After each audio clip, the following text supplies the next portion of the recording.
Folks, we're back. This is Steve Sanson and Fred Adams with Veterans in Politics. Today, we're going to have Bill Hockstedler. He's running for United States Senate. And before we get to our guests, Fred, you have any rants? Do you have any rants? Yeah.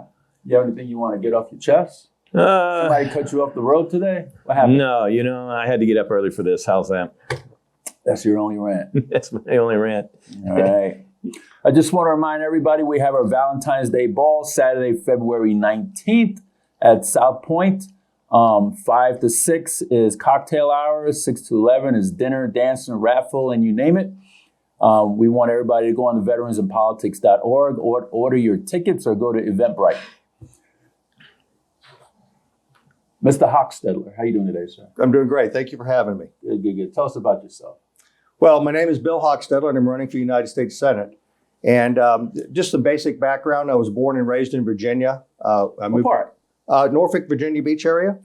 You're familiar with that? I've been over there. Yeah, I went to embarkation logistics school over there. Fort Eustis. No, at the Naval Amphibious Base. Oh, okay. Okay, great. Yeah, we have a lot of military. In Norfolk. A lot of military in the Tidewater area. So I grew up in that area. I come from a long line of military folks in my family, going back to my father and my brother, and they were both Marines. Okay. And I chose a different path with the Air Force. But getting back to me, I was born and raised in Virginia, like I said. Went to college in Kentucky. And then obviously with the military, I moved around. I've lived in 7 different states. What was your master's? Did you get a master's? Oh, no. No, just I didn't graduate from that college. I attended, and then I went into active duty in my junior year. Okay. Yeah. What branch? Air Force. Air Force. Yeah. How long were you in the Air Force for? 12 years total service. The first 3 years was actually in the Army Reserves. Okay. I was Army Reserve 13 Bravo, and it was a field artillery cannon crewman. Okay. And I was in the simultaneous membership program where you could be in the active or the. Was that your MOS? 13 Bravo, that was the MOS, yes. Okay. And then simultaneous membership program allowed you to be in ROTC and the Army Reserve at the same time. Oh, wow. And so it counted for your time in service, time in grade, that type of thing. What year was this? 1980 to 83. Okay. Yeah. What'd you come out? Pardon me? What'd you come out the military?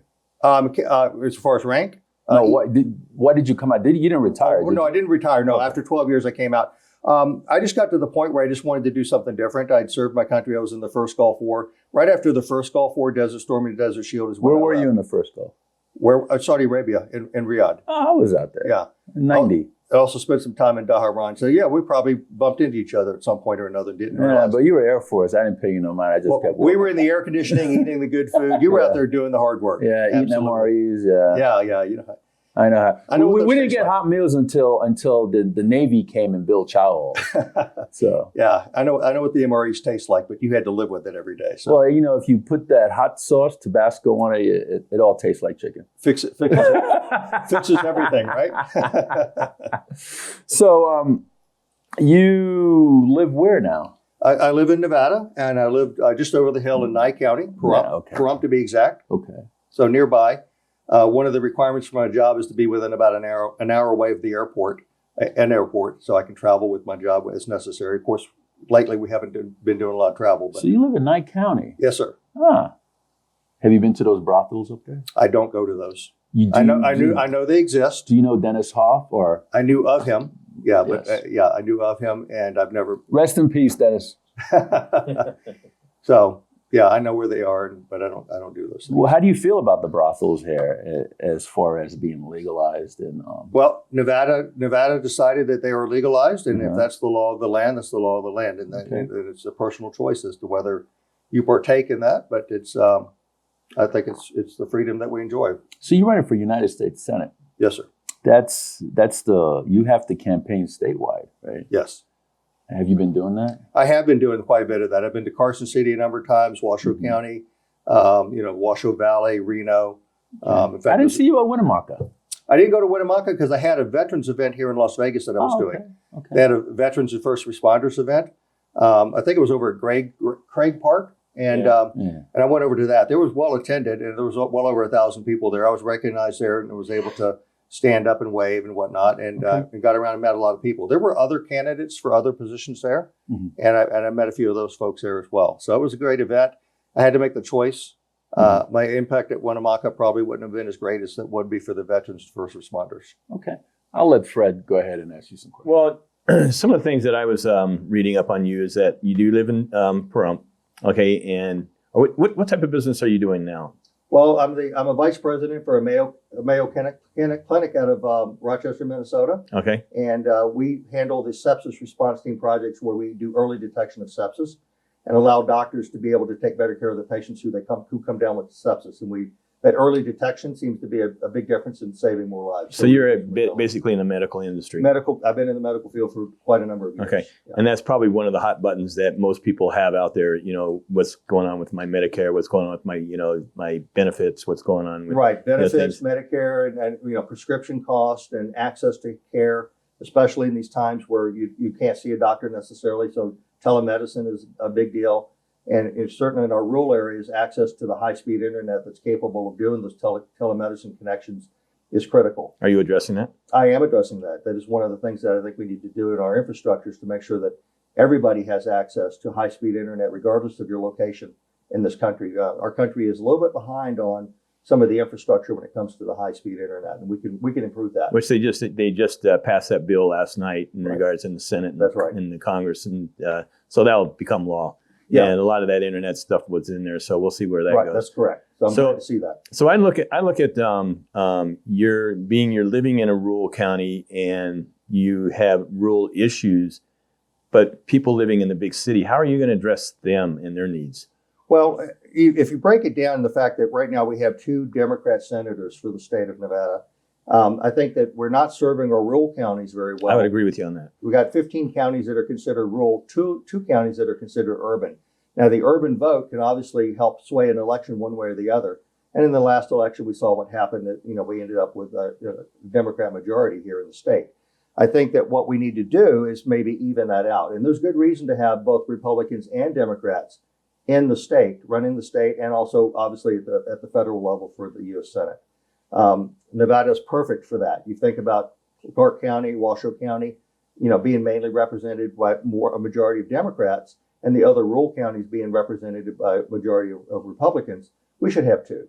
So we have an influx of California people that are coming into the state. Okay, they're bringing their politics with them. Okay, and generally, if they're coming from the state of California, it's usually more progressive, Democratic type, voter.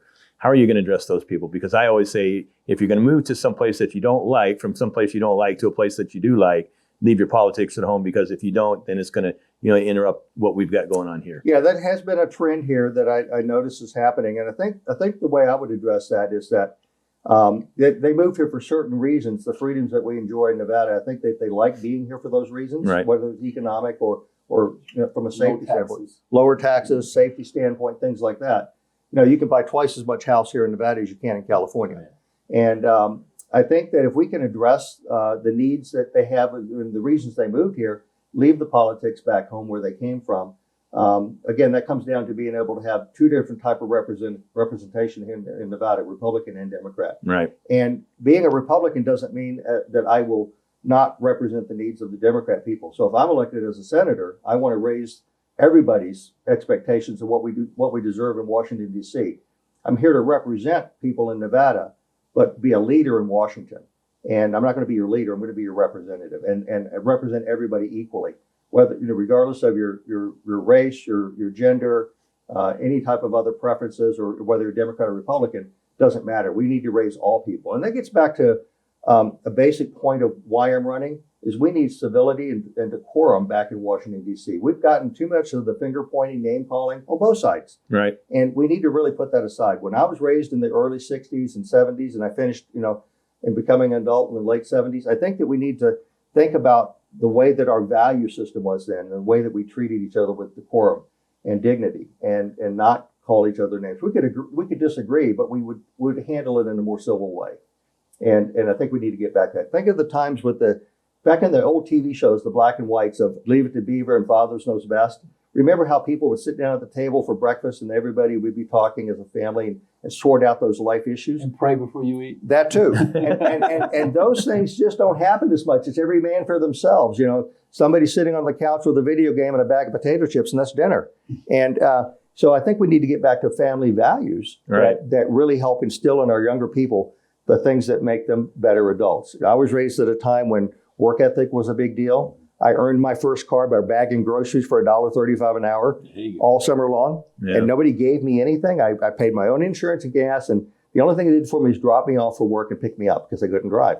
And I think there's a lot to be said for that. There's dignity in work. So we only see our politicians every time they run. I mean, other than that, we don't hear from them. We don't see them. They don't take care of the people of the state. They become a DC politician, and how would you change that? Well, first of all, I'm not a politician, never have been. I guess I would be if I'm so elected, but I will let you know that I'm sorry. You said it right. I will be if I so elected. Well, technically, right? I don't need to be the rubber stamp politician who ignores their constituents. So correct. I certainly want to make happening a lot these days. Well, and I certainly want to connect with the people. So I want to come across as an everyday kind of guy. I'm the guy that could be your next door neighbor. T-shirt and blue jeans, working in my lawn, fixing my plants, washing my car. I wash my own car. I'm a regular guy. I live in a regular house in Pahrump. It's a nice house, but it's a regular house. I drive a 3-year-old American-made truck with 100,000 miles. I got my banners all over it, as you saw outside. And, I have a couple of motorcycles and, I believe in the Second Amendment. So I have what I need at the house for Second Amendment. I see your hat. Great hat. So I'm just a regular guy and I'm not pretentious. I don't have an ego. I'm not running for the wrong reasons. I'm running to help our state and help our country. So what do you think about the current infrastructure bill that's going on in Congress right now? Well, the infrastructure bill, the one that just passed last night, that's fine. I think that's what we need. I mean, we should have passed that months ago. And it was held up by a majority House leader and a majority Senate leader that just felt compelled to tie the two together and hold us hostage to doing something that we're uncomfortable with. And I think we're finding out that Democrats and Republicans are uncomfortable with the act of spending all that extra money for these social programs that we need to pare down. Now, Joe Manchin has done a good job of helping stop that and slow that down.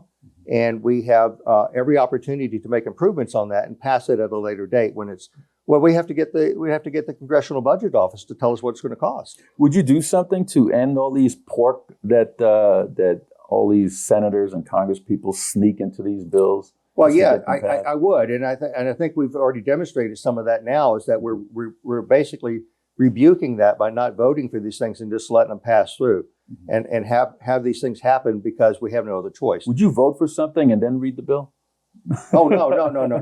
I would never vote for something and read the bill. Read it later. Yeah, you'll get the details after you vote for it. No, I don't believe in that. With my heart, I believe that we have to actually understand what we're voting for. And so to be a purposeful senator to represent the people, it would be disingenuous of me to vote for something that would certainly do harm to somebody and then not understand it until after it was too late. What do you think the main dysfunction with Nevada is that you would change if you had the opportunity to be a U.S. Senator?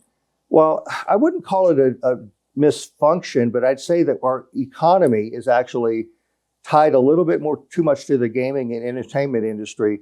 And we need to diversify a little bit of that in the state. So we obviously have a great entertainment industry, but we can also see how that can be impacted by things like COVID or any other catastrophe that could happen.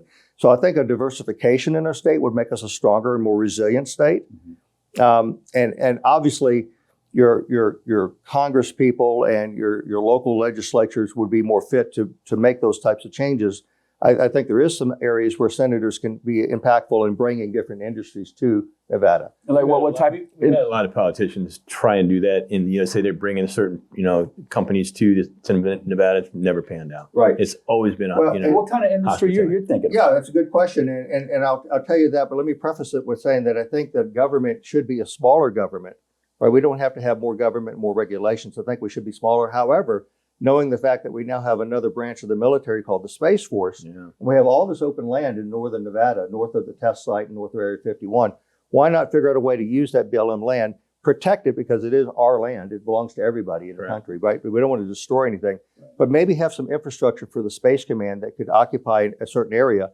It'd be a great value to the Space Force to have that availability for testing or logistics or administration. and bring some of those jobs into Nevada and have a community of a small town or, something of that nature that brings in a boost to our economy, and have something else besides just some of the mining and the industry of gaming and entertainment. You continue building UFOs out there. Right? Building UFOs. Yeah. So what do you think about the rumor about overturning Roe versus Wade? Well, I'll come down to this. If you're asking my position on that strictly, if I had to err one way or the other, I always err on the side of life. Because once life is ended, it's over, right? And so I think if we're gonna make a mistake, let's make a mistake on the good side of what I believe is that life is sacred, and we have to really protect life, especially those that aren't able to protect themselves. Would you put in certain disclaimers if it's medical or saving the mother's life or rape or incest, or would you put something in there, or maybe don't pass 6 weeks, or would you add that in there? Well, I think those things have to avoid people from going to Tijuana and having abortions. Right. I think those things have always been in there as far back as time as you can really look at it. There's always been those types of situations that have been addressed, and I don't think there's anything wrong with addressing those as well. What the exact parameters need to be, the 6 weeks or the, whether it's rape or incest or whatever. I think those are all issues that our entire system has to grapple with. And as a society, I would want to listen to what our constituents here in Nevada want to do on that. And I would vote accordingly once I got that information.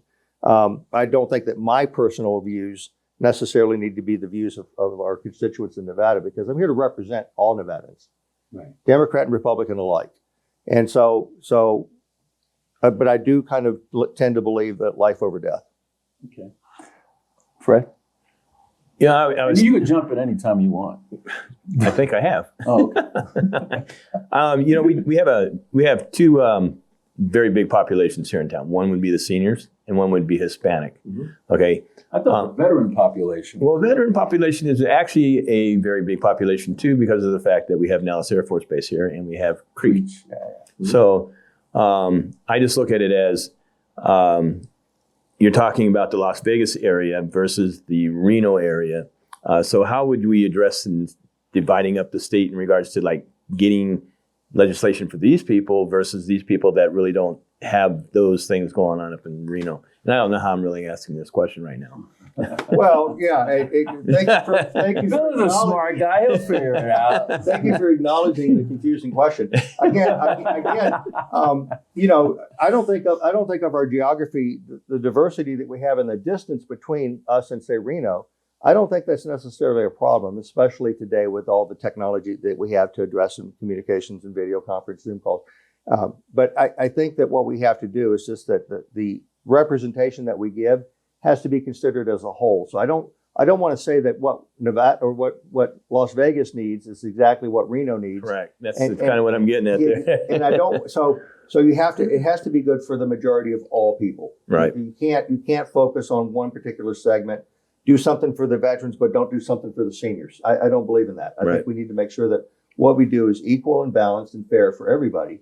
And there will be some inequities, but that's compromise. That's what we have to do in life. We compromise with everything we do. With you, I compromise whether I should park on the driveway or the street. And thank you for letting me come into the driveway. I mean, that's $5.50 a minute, by the way. Yeah, I know. Everything is a compromise in what we do, and that's the skill of negotiations. Right. And I have life experience over other candidates. I believe that my life experience is what's going to make a difference in the way that we deal with people in Washington, D.C. We need serious change in Washington, and you need people that are able to negotiate and make friends. I'm an average, friendly kind of guy, and I think I can win some people over that would be adversarial to what we want to do if given the chance to have a discussion with them and meet them over time. So what made you want to run? Well, I saw this big divide in what we're doing as a country, and even within the own Republican Party. You know the issues with the Republican Party in Nevada, and there's some splits and things that are going on. And I believe in unity. I think together we're stronger. Look at all the times that we've actually unified as a nation and got things done. Look at World War II. Everybody chipped in. You had men and women both manufacturing like you wouldn't believe. We had the same thing with 9/11. Yeah, exactly. 9/11. You had the unity. And we had a purpose and a cause to come together and become better. Right. And we solved those big issues. And we solved them in a great way. And so as a country, we need to come back together. I alluded to this earlier. No more finger pointing, no more name calling. You're not getting anything done. You're just dividing everybody. I mean, we've seen friends and families split apart because of differences in their politics. Right. And that's not good for us. As far as the party is concerned, the Republican Party, is that what you're talking about? Yeah. This is the first time Washoe and Clark recognized the state come together. Right. Washoe and Clark County coming together to recognize the state party as a whole, as unity. Right. So this is the first time that ever happened. But I wanted to talk to you a little bit about this is dispensaries, and majority of the states recognize either medical or recreational marijuana or both, and the federal government hasn't recognized it yet. As a U.S. Senator, what would you do to make sure that the federal government recognized the use of marijuana, so the banking industry could go ahead and start accepting money from all these dispensaries and growers and tax it, and the veterans that are suffering from ailments and PTSD that are on all these different kind of pain medicine could have an opportunity to use this THC and get rid of their ailments as a federal mandate instead of the state doing it. Well, it is an issue that needs to be addressed and looked into. And here's how I feel about that. And it's going to be a little bit of a quicksand kind of question, because when you're dealing with the federal acceptance of this and the authorization, you're dealing with a different level. So you're dealing with the FAA, you're dealing with the transportation, aircraft, you're dealing with truck drivers, you're dealing with military people, active military people who are defending this nation. And so how do you make it partially federal but not federal? You know what I'm saying? So if you make it, no, what are you saying, Bill? if you make it federal, then you're basically allowing our military, active duty military, to possibly partake in that. The same thing with alcohol. Well, that's true. That's true. Right. And you never seen two people fighting after they smoked some marijuana, but you seen two people beat the crap out of each other after they drank some alcohol. Right. So like I said, there probably needs to be a little bit further, evidence that the marijuana doesn't affect them. We've been doing this marijuana testing for years and years and years. And the more people say what you're just saying, the more it's delayed, while the state is saying, F you, federal government, we're going to do what we're doing anyway. And I believe 37 states got both recreational and medical marijuana in their states. So the federal government is going to have to catch up. Well, right. So so the states obviously have a stake in it for taxation purpose, for regulations purposes as well. And if you think about it, think of the days when people used to get arrested for having a small amount of marijuana, and then the cost to the taxpayers through the judicial system of having to deal with that.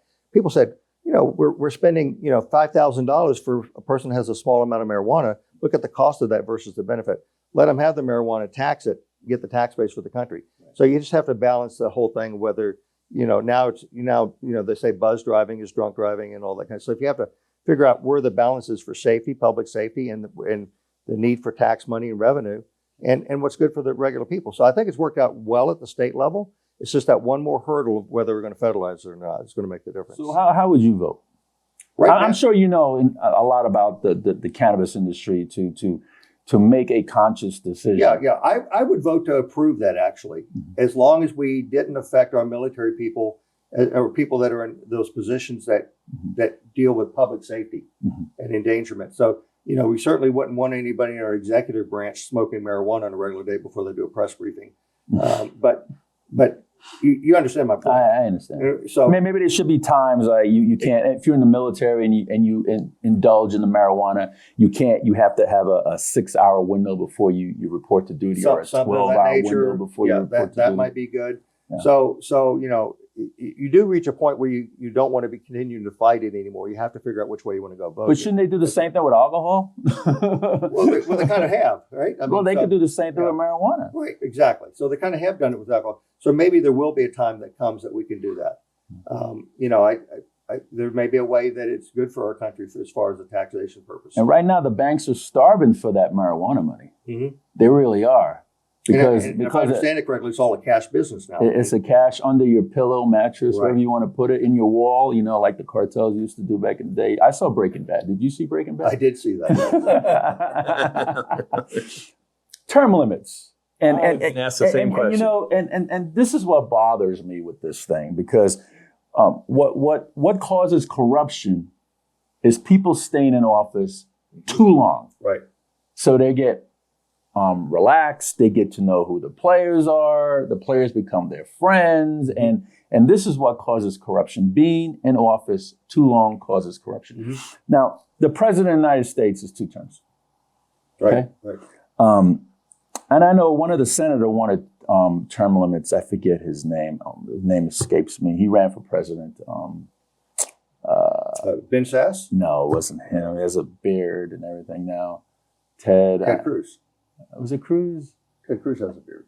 I'm not sure if it was him. Okay. But anyways, would you draft the bill if you were to be in the U.S. Senate? Would you draft the bill to have term limits for both Congress and Senate? I believe in term limits. I absolutely do. What about for the federal seats? The Yes. judgeship? Yeah. What about for the U.S. Supreme Court? No, not the Supreme Court. Okay. I don't believe in that. I believe that what we have set up is no Supreme But the Court. federal seats throughout the country, you believe? Exactly. I think there should be term limits on that. And you know, these are part of the checks and balances that we built into the way that we do business in this republic that we have. Okay. You know, you think about the fact that congressional people have to go be reelected by the people. They have to go home and get reelected every 2 years. Now, it seems like a lot, but it also gives the citizens the opportunity to make the changes that are necessary if they don't like the way things are going. Right. So we obviously can vote them in or out every 2 years. And the same thing with the Senate, you know, where it's a 6-year term, but you have 1/3 of the Senate each time come up every 2 years. 1/3 comes up. So by the time you've gone through a 6-year cycle, everybody's gone through a term of reelection. Right. But the actual term limits themselves, I think it could be limited to 2 terms. You know, I think that's effective. You look at what we have in the executive branch now. We have a gentleman who served 47 years in the Senate, and I mean that's just a long look time. at Nancy Pelosi; she's Right, 80 but something. The whole thing the issue that's behind the term limits, because of the fact that the boundaries don't change, so you have the same people voting for the same people. Basically, you have all Democrats. They're not going to change that person. They want to keep that person in office. So how are you supposed to get that person out unless you have term limits? Right. To limit that. So for what you've just explained, and I think for reasons that are pretty obvious to all of us, I think term limits are an effective way to make sure that our representation is fresh with good ideas, New ideas, and don't get sidelined by the sideshows. Don't say that's how we did it back in '52. Right. We're in 21 now. Yeah, but more importantly, not to allow corruption to creep in. You don't want people getting involved with sideshows and different types of shenanigans that shouldn't be going on. And it also goes to the pork bills that are out there. You know, all these special interest things that happen are a result of the fact that somebody's been in office too long, and they're being encouraged to push something through unread, not knowing the cost of that. And you know, it could be a social program that nobody really wants or needs. You know, the Biden administration, and I'm moving along here. Keep up, Bill. Okay. Okay. The Biden administration, they want mandates that all U.S. servicemen take the vaccine. How do you feel about that? Well, I feel that the vaccine mandate in general is a personal choice. Everybody makes their own choice. I'm not going to ask you what your choice was or yours or mine, but are we raised in a country of free will? Well, we do have our freedoms, and I think that we should be, with our own bodies, we should be able to determine what we do and don't do. Now, nobody told you to take the measles, mumps, and rubella necessarily. You know, your parents made that decision for you, or whatnot. Maybe it was forced. I don't know. But we're talking about a whole different thing here. We're talking about a vaccine or something, hasn't been tested and we don't even for know a long period of time. We don't even know if we should actually call it a vaccine or not. Right? It's just something that helps with protection against the virus. You may have to take boosters for the rest of your life. We don't know that yet. But for those people that make personal choice, I think that's their personal choice. We shouldn't slight them for doing that. As far as the military and being forced, to a degree, I believe that it still should be personal choice among them. And you know, we had 8,000 people in the Air Force decide not to take the vaccine. That was published just the other day. That was the count. And you know, maybe we should figure out a different way to accommodate them. Maybe there's something else that we can do. They're coming out with a pill now that if you do get sick with COVID, you can take a pill and get better. And so maybe those will take some of that, relax some of that mandate stuff. Let me ask you something, because there haven't been any long-term testing for this COVID, and I'm just going to give you a personal synopsis of what I went through in 1990. When I was in Desert Storm in the Kingdom of Saudi Arabia, we took shots and pills for both nerve and blister agent, because we were thinking Saddam was going to be bringing chemical weapons into Saudi. So we took these pills, and we also signed a confidentiality agreement saying we weren't going to talk about these pills, right? And it wasn't in the shots, and it wasn't even in our service medical records. It doesn't even exist in there. So this is in 1990 of August. In late 2002, I started to develop symptoms of Gulf War syndrome. So look how long it took to develop those symptoms, right? So let me ask you something. If the federal government and the state is forcing these vaccine mandates on people, and they take them, and in 10 years from now, they start dying, or they start, some terrible thing starts happening where they lose air, who knows what, the organs failed, immune system drops. Who do we sue? Who do they sue? Who does anybody sue if we all have this? Because we're all going to die, right? Right. We'll all die eventually. Now, the thing is that if you decrease somebody's quality of life through a poor decision or it's a lack of science, you can compensate people, but again, compensation doesn't bring back your quality of life. It does. It just pays the bills. You get to buy an item, you get to buy a new vehicle, or pay off your house. So it's funny you say that, because in family court they try to take away service-connected disability benefits and disability claims and Social Security claims to pay lawyers and all this. Right. But like you said, you're taking away from that person's quality of life. Right. Because those dollars are for that person's quality of life. Yeah. And now you just taking it away from, which you're not supposed to do anyway. And money can never compensate for your health. It really is. When you think about it, you could be as sick as you want 10 years from now and maybe make a large amount of money from a lawsuit. But again, well, they gave immunity to all the drug companies. Right, they did. Yeah, they did. So you can't sue them. No. So that's crappy, isn't it? That just tells you something right there. That's like the doctors, your cap, only $500,000 you can sue for medical malpractice. Why are you doing that? Because the doctors don't want to stay in the state. Right. So there's all kinds of issues with that, and I understand exactly what you're saying. There's people far above my pay grade making those decisions at this point. And a U.S. senator is a really high pay grade. Right. And so if I should be so lucky, I would definitely study that area a lot more and get a lot more advice on how to handle it. There's only 50 of you guys, right? Or was it? It was 100. 100 of you, two per state. Two per state, right? Yeah. Right. So I mean, you guys got a small number, and you guys make a lot of decision that affects the entire populace of the nation. Right. And that's where I think, again, life experience, having served in the military, having, a fairly long career in the medical career field, just life experiences in general, raising children. All of my children all the candidates are younger than my children. Well, take that back. One is not, but all of the candidates that are running against me in this campaign are young enough to be my children. Right. And that's, I'm not saying that. How old are you? I'll be 60. I'll be 60 at the primary. Oh, okay. Yeah. So I'm getting up there. Are you 59 right 59 right now. That's okay. right. Don't push your age. Yeah, that's okay. Actually, I feel that's a really good age to be in. Just enough gray hair to make it look like I know what's going on. And well, you're still getting good advice from your kids, and you're getting good advice from the elders. So yeah, I'm kind of in that middle area, not too old. And that's the other thing. Not being a career politician, never have run for politics before, I think gives me an edge. I tell people that, and they say, "Good." Why didn't you go for assembly or senator? One of those other. Well, I'm at the age where I think that my life experiences could be best expressed in the Senate. I could certainly do those things, and some people have a mentality of doing, stepping stones or climbing the ladder. What are you going to do next? Where are you going to go from assembly to this? And I'm 60 years old, so I mean, how many years do I want to spend in the assembly before I decide to run for Senate and get things done that I want to get done and that I think our country needs to have done? Is your campaign self-funded right now? I've had a few small donations. It is pretty much self-funded. I'm just getting started. Okay. I don't even have a fundraising campaign manager yet. Okay. So I'm doing everything very grassroots, and and getting things started. So, if you want to plug my website sometimes at the end and tell people where they can donate, you can do that. We'll let you do that at the end. Okay. Afghanistan.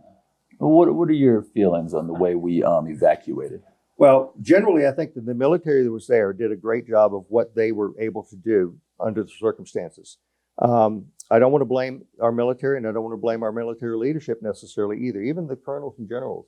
I blame the communications between the people on the ground that know what the issues were and how that was communicated to and received by the executive branch. I think there was a political decision to pull out when we did. I mean, anybody can understand that it should have been planned better. To give up Bagram Air Force Base before we got our troops out, it just doesn't make sense. I mean, even at lower ranking military folks like ourselves couldn't see that that was a bad decision. Give the names to the enemy of people we want out the country. Oh, Right. that was just smart. Could have figured that one out better than the way it was planned. Right. Not destroying the weapons that were left behind. It's one thing to leave the weapons behind, but don't make them Canine function. dogs that they left behind. I don't know much about that issue, but I'm an animal lover. So if an animal is injured or misused or abused in any way or mistreated, mishandled, I'm absolutely against that. You might elaborate on that for me, but I think that we as Americans love our animals generally, and cats, dogs, fish, birds, whatever it is, and we have domain over the animals, and we're supposed to take care of them. So if they were misused or abused in some way, then I don't agree with that. Puerto Rico and American Samoa, they're a territory of the U.S., and they have a congressional representative, but they can't go on the floor, Right? because they're not a state. Yeah, Washington D.C. has representation as well, but they're not voting. Would you formulate a bill to make these territories states? At this point, I'd be reluctant to that, And why is that? and not because I have anything against the people of those fine areas, but I want to make sure that it's not a ploy to upset the balance of the powers that we have currently with Democrats, or Democrats may want to seize that opportunity to have more representatives to be Democrats and keep our House and Senate more Democrat focused. Mm-hmm. And I don't believe that gives the opportunity to the Republicans that we need. If you look at those areas, they tend to be more Democrat leaning organizations or areas. And I think that we need to make sure that the balance is right. Well, the American Samoa is represented by Amata Amaya, and she's a fiscally conservative Republican. Mhm. So Yeah, I think the balance of power is right where it needs to be. Yeah. Meaning 50-50. Currently, I like the way that we Yeah, have it set up. I do too. You go back in history, you go back to Ben Franklin, and a woman asked him after they're finished, what did you give us, or what did you do for us? And I gave you a republic, ma'am, if you can keep it. Right. And we have to always keep our vision on the fact that this is a great experiment, and it's way past its expiration date. Most republics last 200 years. Well, And even we're past it. electoral college. I mean, if they try to tear that down, because I feel, people don't understand. A lot of people don't understand how that works. And at the same time, when you see how it really works and how it's served us very well, it's right on spot. Right. So you take the big states with big populations like California and pit them against a smaller state, both in people and geography, like Rhode Island, and you can see where that comes into play a little Absolutely. bit. And Absolutely. So, people have won the popular vote, but lost it. That's happened like the last 3 presidential elections. Win by yeah, exactly. Well, in the last 16 years, there's been 2 Right. for sure that have done Yeah. that. So, yeah, I believe in our current system is functioning the way it's supposed to be doing. And Right. We don't want to upset that too much. No, the popular vote just doesn't work because of the fact you have East Coast, West Coast deciding everything. Right. I want to ask you a little bit about the insurrection that happened at the state capitol. What's your take on that? Well, there's certainly a lot being investigated about that, a lot to come. I believe that Do you think the former president Donald Trump was involved? I believe that he was involved because he motivated people to do things that might be irrational. Not that he did it on purpose, but just because the way that people perceived him and understood him and felt about it. It was a very emotionally charged time. So I'm not going to blame the January 6th incident on any particular person. I will say that the people that did participate in that, the way it did happen, was illegal. The trespassing part, sitting in someone's office with the feet up on the desk, holding their laptop computer. I mean, there were certainly absolutely some illegal acts that were done. we have to understand that people were emotionally charged during that time and kind of got fed into a machine that caused that to happen. And we need to make sure that doesn't happen again. That we don't want those types of things changing our government. We need to have, back to what I said earlier, civility and proper discourse, respect for each other, and we can make a big difference in the Senate and the Congress. Well, the Democrats like to do two things. One, they like to call everybody racist. Okay, And we're not. No, because when people say that this is a racist country, I say just look out that window and see how many people are actually dating other ethnic groups. It's like everybody's dating everybody. So you can't sit there and tell me that this is a racist country when you have multiple cultures dating each other. Yeah. Okay, so no, we have racists in this country, but this is not a racist country. That's correct. We are not systemically racist. And then, as far as like the insurrection, they had operatives in that crowd that forced the crowd to get riled up, because I've been watching some stuff on the insurrection, and basically they are the people that were the instigators in the crowd were the ones that fired up that crowd to get to the Capitol to do the things that they did. Yeah, and I don't have direct proof of that. I hear about those things, and you can certainly understand how that could be a possibility, because the best way to get people to evacuate a building is to scream fire in a crowded restaurant, right? No fire or not, if somebody did it, that's wrong of them as well. So I understand where you're coming from. Yeah. The Vice President of the United States, he's or she is the decision maker as far as if there's a tie vote. How do you feel what Mike Pence did to confirm the votes of the other states? Did you think that he was right on that, or did you feel that he was wrong on that? I feel that Mike Pence did an admirable job throughout his term, and I believe in the end, history will show that he did the right thing. That's just how I personally feel, and from what I've observed, he's done what was required, and I don't think that we need to pin the outcome on Mike Pence. Mike Pence is an honorable man. I think he did the right thing for our country. I think to do otherwise would have caused more division and strife and riots and other kinds of physical violence that we just don't need in this country.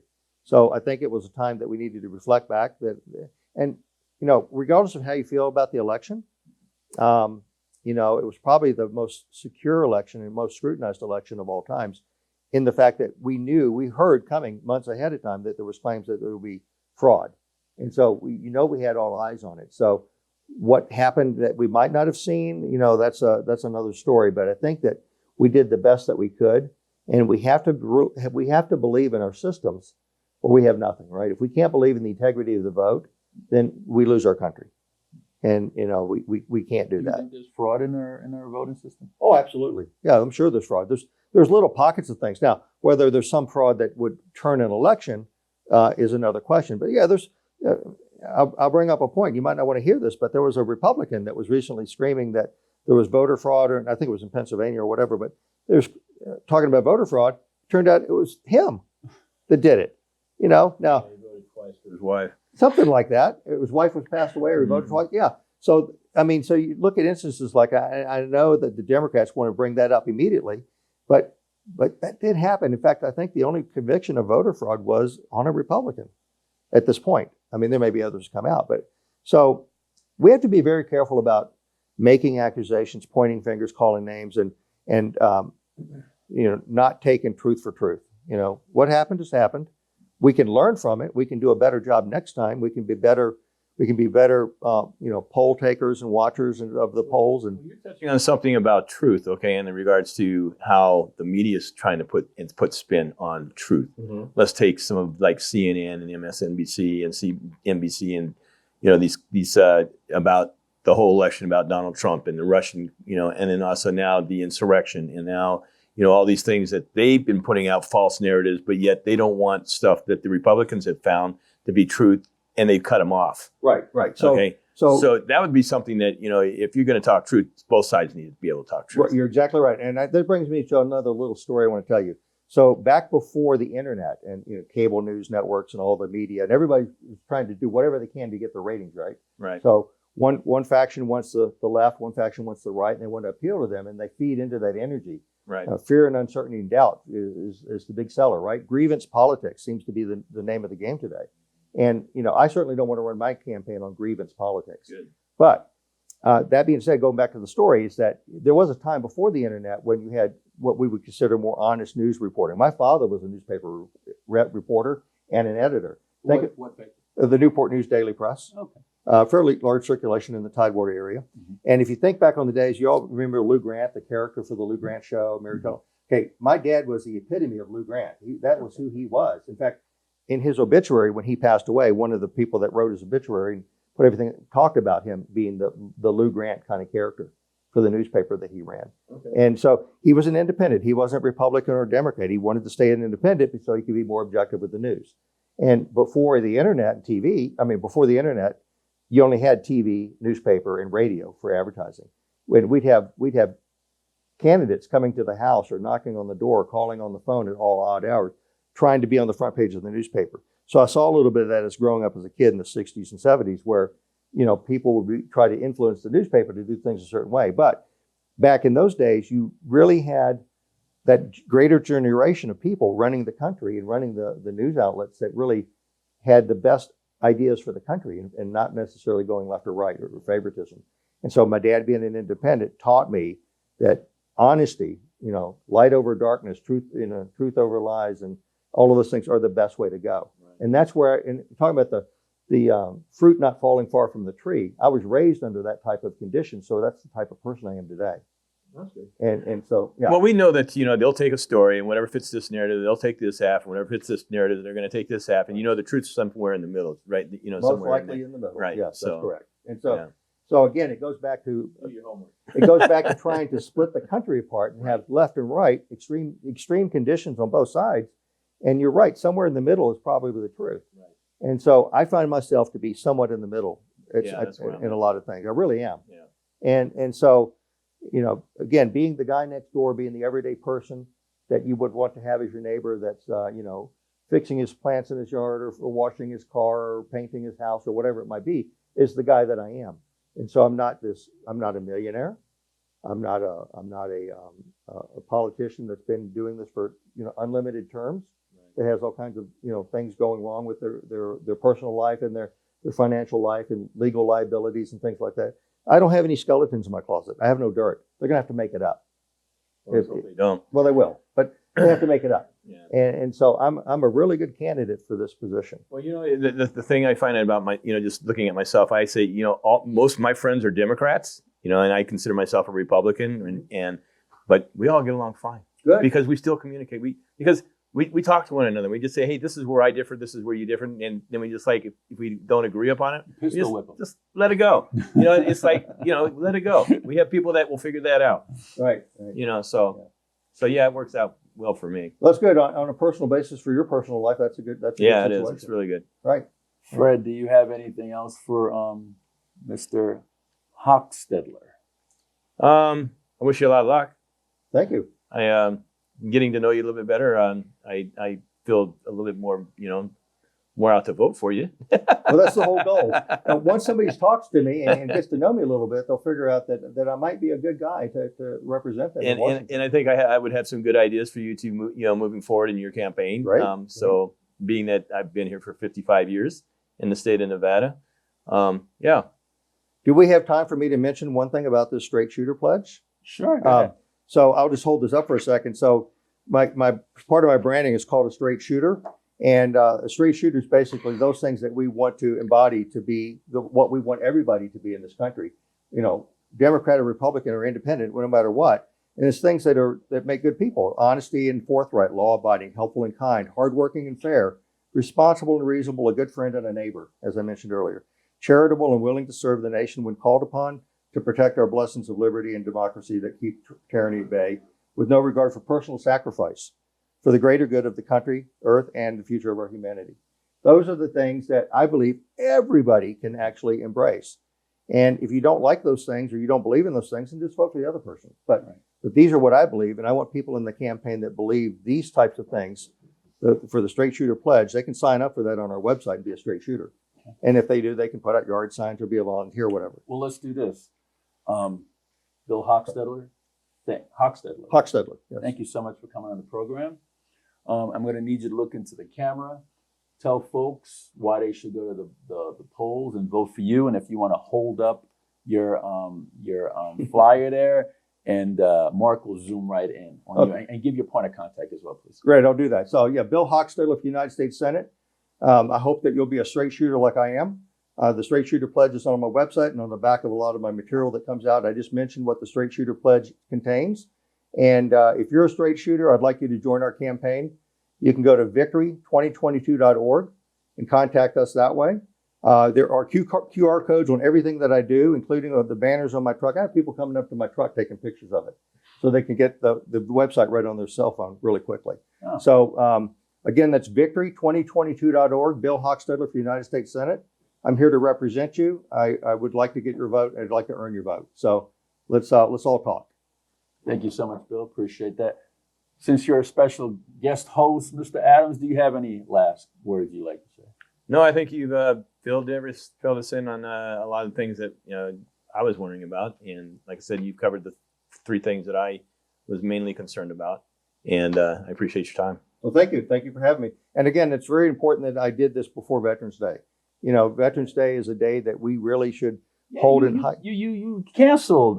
You were supposed to come earlier, and then you changed it, right? Well, that was back in September, I believe it was, and I had an event come up that I just couldn't get out of. I had to come. So yeah, I'm glad. Thank you for allowing me to come right before Veterans Day.